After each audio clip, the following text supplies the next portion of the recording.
партия. Буга туура маани беришибиз керек. Бул партиянын жетекчиси мына биздин экөөбүз Өмүрбек мына астыңарда сүйлөп кетти. Мен эмнени айтмакмын? Ушул мына Чубакты айтып атасыңар. Чубак муфтий болуп иштеп, 2 жыл иштеп, жемекейлердин баарын оозун тыйып, бүт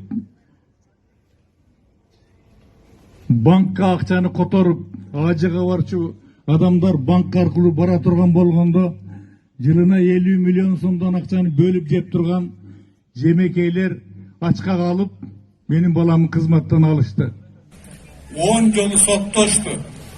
14 миллион 800 миң сомдун мойнуна салды. Чубак ошол муфтий болуп отурганда $400 акча бар эле кассасында. Ал тапшырганда $470 миң кылып тапшырды. Дагы банкта көп, башка жакта чул акчалар көп болчу. Мына 10 жолу соттолду, 2,5 жыл сотто сурак берди. Ошол жигит ушул Ахмандын баласы иним болот эле деп, мына ушул Өмүрбек Ширкешевич закон жазып, ошол үкасын камактан бошотуп алды туугандар.